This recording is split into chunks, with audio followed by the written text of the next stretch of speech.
Bonjour à tous et bienvenue dans ce nouvel épisode de Vivez la Vendée. On va parler d'un sujet brûlant puisqu'on est à Nantes avec une comédienne, metteuse en scène et militante. Est-ce que tu peux nous parler de là, ton avis, tes émotions face à la décision qui a été prise par Christelle Morançais de couper beaucoup du budget alloué au milieu culturel, associatif et sportif?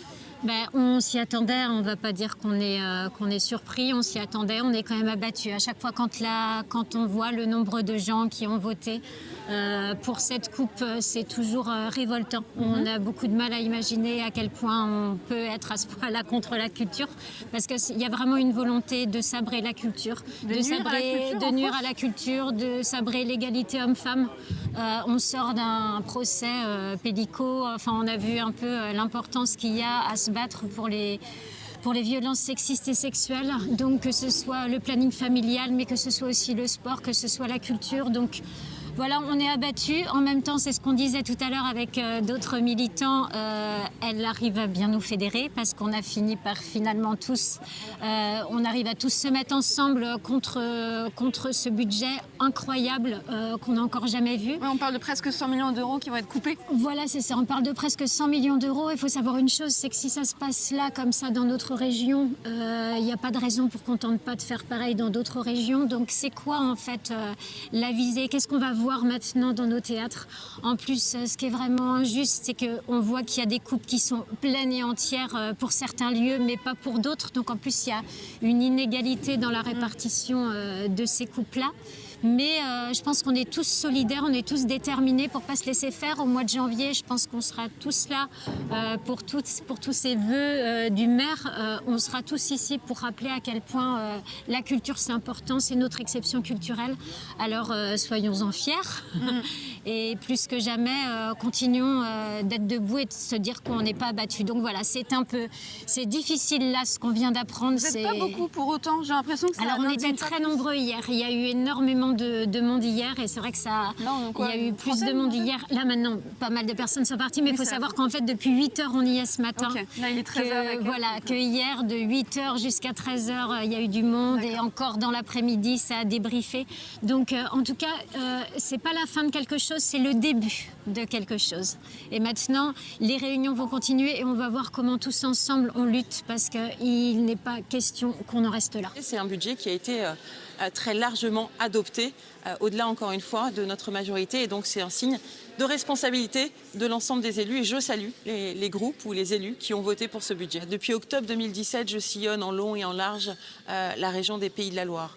J'ai été attaquée en disant que j'étais violente dans mes décisions. Il y a un moment, il y a le temps justement de la consultation, de faire des déplacements comme j'ai pu le faire. Et puis, il y a un temps aussi de l'action. Et c'est ce que je fais aujourd'hui.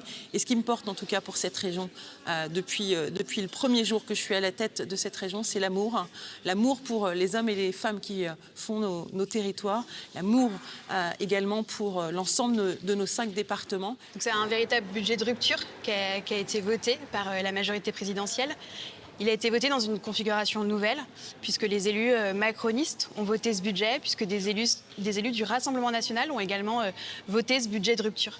C'est un projet de rupture qui marque la fin d'un héritage en Pays de la Loire, d'un héritage qui était basé sur des politiques humanistes, dans lequel on accompagnait l'ensemble des acteurs culturels, du tissu associatif, du tissu économique, et qui aura des conséquences irréversibles. Quelles sont les conséquences qu'on puisse imaginer un peu ce que ça peut être les répercussions? Il y aura des répercussions sur l'emploi dans le secteur culturel, mais étendu aussi à toutes les fonctions, toutes les entreprises qui accompagnent le secteur culturel, que ce soit dans l'ingénierie son, le montage de spectacles, mais aussi dans le tissu économique des villes et des villages qui accueillent ces événements culturels. Il y aura des conséquences aussi auprès des jeunesses qui auront moins accès à la culture. Il y aura moins de partenariats.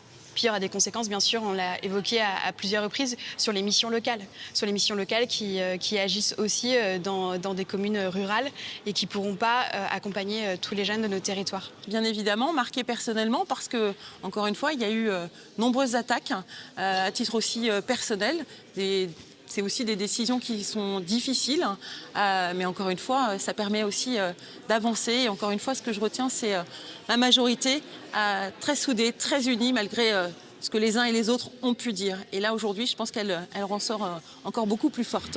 Réduire la dette, nous la devons à nos enfants. C'est des moments difficiles que l'ensemble de mes élus de ma majorité ont dû faire face depuis quelques semaines. Moi, je salue vraiment leur courage, leur responsabilité, leur sens aussi du devoir pour notre région et puis également pour notre pays. Donc, très fière. Alors, c'est pas pour du mieux.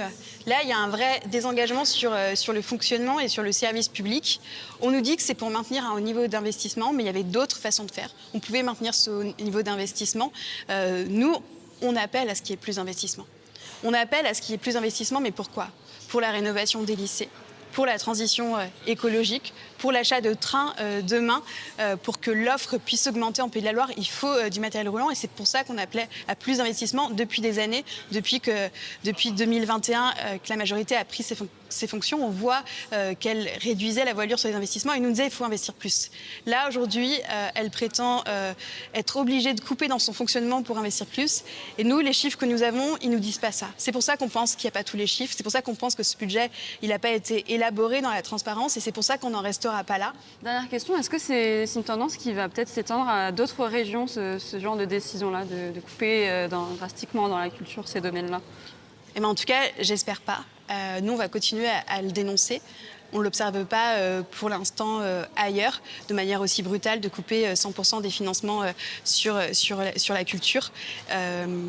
Mais en tout cas, ça marque un véritable clivage, un clivage politique entre la gauche et entre une nouvelle droite, mais qui n'a plus grand-chose de républicaine. Aujourd'hui, la droite républicaine, elle est morte et ça a commencé en Pays de la Loire avec l'adoption de ce budget, avec ce renoncement à l'héritage humaniste qu'on avait des politiques publiques régionales en Pays de la Loire.